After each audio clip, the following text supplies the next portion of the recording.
सबसे बड़ी खबर, आजाद समाज पार्टी के चंद्रशेखर रावण ने 1,60,000 से मत से जीत हासिल किया। गोला कार्यालय पर कार्यकर्ताओं ने ढोल नगाड़ों के साथ अपने नेता के जीत में खुशी मनाते हुए भीम आर्मी के सभी पदाधिकारी मौजूद रहे।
संघर्ष करो, अभी तेज लड़ाई है, अभी तेज लड़ाई है, अभी तेज लड़ाई है।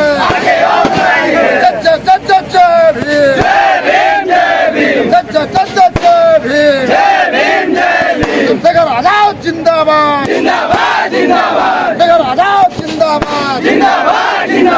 जीत गया भाई, जीत गया, जीत गया भाई, जीत गया, हमारा जीत गया। अरे जीत गया भाई, जीत गया, जीत गया भाई, जीत गया।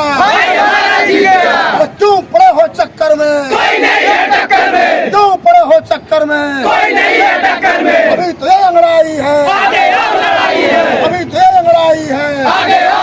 जिल्लू पार विधानसभा के अंतर्गत गोला कार्यालय पर इस वक्त हम मौजूद हैं और भीम आर्मी आजाद समाज पार्टी के कार्यकर्ता यहाँ मौजूद है।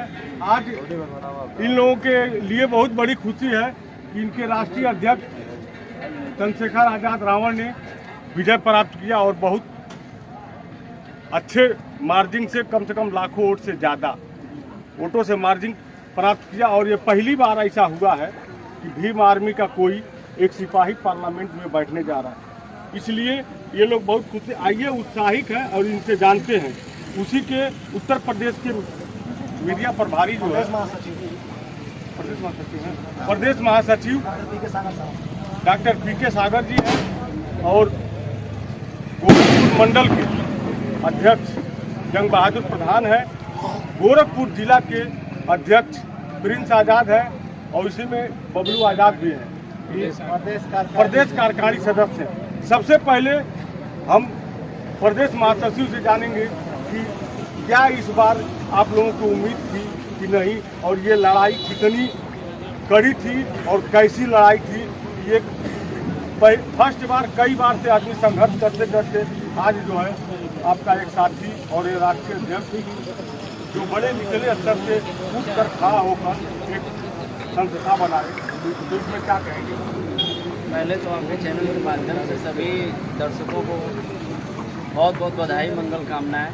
और आपके चैनल के द्वारा, मीडिया के द्वारा नगीना के संपूर्ण जनता को बहुत बहुत बधाई और मंगल कामनाएं, क्योंकि उन्होंने फिर इतिहास दोहराया। क्योंकि कभी बाबा साहब को मुस्लिम भाइयों ने भेजा था, भाई जीते हैं, क्योंकि हम लोग चुनाव प्रचार में सारी टीमें गई थी, सारे लोग गए थे, तो हम लोग तय कर लिए थे वहीं पे वहाँ का रुझान, वहाँ की इच्छाएं, वहाँ की जनता का मनोबल और साथ देख के 2 लाख वोटों से हम लोग जीत रहे हैं। मगर वोट प्रतिशत कम पड़ने की वजह से 1.5 लाख वोटों से हम लोग जीते हैं। ऐतिहासिक वहाँ दलित बिल्कुल गठजोड़ काम आया, बिल्कुल काम आया, क्योंकि भाई शुरू से ही बहुजन समाज, अल्पसंख्यक समाज के लिए लड़ रहे हैं और आगे भी लड़ते रहेंगे, क्योंकि 1585 की लड़ाई है और पूरे 85 को हम लोग साथ लेके चल रहे हैं। इस बार एक और बात कही जाती थी कि संविधान खतरे में, तो संविधान खतरे में जो कहा जाता है, तो क्या इसके लिए भी लोग एकजुट हो गए कि संविधान को खतरा है? बिल्कुल, ये जो जनादेश आया है ये संविधान को बचाने के लिए, लोकतंत्र को बचाने के लिए जनादेश है। और कहीं ना कहीं ये साबित भी हो गया है कि देश संविधान से चलेगा। और संविधान के लिए जो ये जनादेश आया है बहुत बड़ा, समझिए एक तरह से कहा जाता है कि मतलब सही के आमने सामने जो लड़ाई हुई है उसमें सही के साथ लोग खड़े रहे कि संविधान से ही हमें सब कुछ मिला है, संविधान ही हमें मौलिक अधिकार देता है, संविधान ही हमें राजा चुनने का अधिकार देता है। नहीं तो संविधान जब तक नहीं था तो रानी के और राजा का ही लड़का राजा होता था। यानी बाबा साहब जो कहे थे कि अब किसी माँ के पेट से राजा पैदा हो सकता है, यानी ये नहीं कि राजा का ही लड़का राजा बनेगा, यानी कोई भी माँ बच्चे को राजा बना सकती है। बिल्कुल बिल्कुल, ये संविधान है। बिल्कुल बिल्कुल, क्योंकि अब वोट के पेटी से और वोट के माध्यम से ही राजा पैदा होगा, है बाबा साहब ने कहा। तो वही चीज ना कि अगर गरीब का लड़का भी अगर चाहे तो लड़ सकता है, बिल्कुल लड़ेगा, और उसको मत मिलेगा तो राजा बनेगा। बिल्कुल बिल्कुल भाई, ये गरीब के ही लड़के हैं, बहुत पूरे बहुजन समाज के लिए दिन रात मेहनत कर रहे हैं। अभी तो 11 साल की लड़ाई है और आगे आजीवन हम लोग लड़ते रहेंगे, सड़क से लेकर संसद तक। क्योंकि 12 साल की लड़ाई है और आगे अंगड़ाई है। आगे अंगड़ाई नहीं, आगे और लड़ाई है, आगे और लड़ाई है, पूरे जिंदगी लड़ते रहेंगे हम लोग। इसी बीच में मंडल अध्यक्ष हैं जंग बहादुर प्रधान जी, उनसे जानते हैं, कुछ शब्दों में अपना बात करिए। माध्यम से आप जो जनता की आवाज़ बन रही है इसके लिए विशेष आपको धन्यवाद। इससे माननीय प्रदेश जी ने कहा कि अब राजा का बेटा राजा नहीं बनेगा। जनता ने, नगीना की जनता ने, खास करके धन्यवाद देना चाहता हूँ कि नगीना की जनता ने बताया है कि माननीय कांसी राम साहब का सपना, बाबा साहब का सपना, वहाँ के लोगों ने डूबते हुए लोगों के सपने को नगीना की जनता ने जगाने का काम किया है। और नगीना की जनता ने जो काम किया है, बड़े भाई चंद्रशेखर आज़ाद जी के रूप में जो चुनाव जीता है, इससे हम कहीं न कहीं उत्साहित हैं कि एक आम व्यक्ति भी अब लोकसभा से लेकर विधानसभा तक जा सकता है। अच्छा प्रधान जी, एक चीज़ जानना चाहेंगे, कोशिश कर रहे हैं कि क्या अब दलित समाज, जो बीएसपी बहुत बड़ी पार्टी होती थी, आज वो हाशिए पे आ गए, क्या उसको लोग छोड़कर अब एक अलग मसीहा देख रहे हैं कि चंद्रशेखर रावण ही दलित समाज के लिए आगे बढ़ रहे हैं? एकदम देख रहे हैं। आज का परिणाम है कि देख लीजिए, जो वर्तमान की राष्ट्रीय पार्टी है उनकी एक सीटें नहीं है और हमारे भाई दलित समाज के लिए आगे बढ़ रहे हैं। एकदम देख रहे हैं। आज का परिणाम है कि देख लीजिए, जो वर्तमान की राष्ट्रीय पार्टी है उनकी एक सीटें नहीं है और हमारे भाई जो है 2-4-5 साल से संघर्ष कर रहे हैं पार्टी बना करके, वो जो है सत्ता में स्थापित हुए हैं। तो लोग और जनता भी अब वो नहीं, जनता होशियार हो गई जो समाज के लिए लड़ रहा है। आपने देखा होगा कि तमाम ऐसा कांड रहा जहाँ बहुजन समाज के लोग नहीं जाने का काम किए, लेकिन चंद्रशेखर भाई ने अपने जान को जोखिम में डालते हुए 4-4 गोलियां खाने के बावजूद भी अपना वादा पूरा करने के लिए लोगों के बीच में जाते हैं और जनता ने उनके मेहनत संघर्षों को स्वीकार किया है। जिला अध्यक्ष प्रिंस आजाद जी हैं, सर आपका स्वागत है। बहुत बहुत आभार। और आप कुछ ही शब्दों में अपनी बात करें। सबसे पहले आपके माध्यम से वीडियो लाखों लोगों तक पहुंचेगी, उम्मीद है हमको।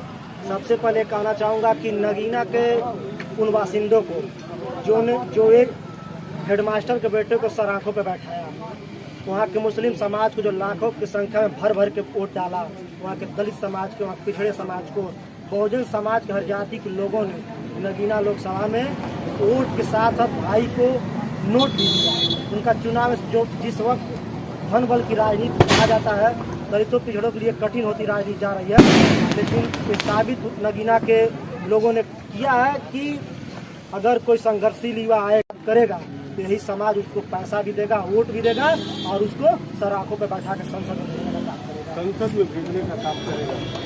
बब्बू आजाद जी, आपका स्वागत है। सबसे पहले आपको बहुत बहुत धन्यवाद। और भाई के जीत पे सबसे पहले मैं नगीना लोकसभा के सभी जनता को बहुत बहुत बधाई देता हूँ। इन्होंने अब ये साबित कर दिया कि एसी में बैठ करके राजनीति नहीं की जा सकती। भाई ने खून पसीने के बदौलत अपने ये संगठन को खड़ा किए और जहाँ पर दलित, पिछड़ों, आदिवासी, मुसलमानों, अल्पसंख्यक सबके ऊपर जो अत्याचार, उत्पीड़न होती थी, उनकी आवाज़ उठाते थे, उनको न्याय दिलाने के काम करते थे, तो संघर्ष आज काम आई है।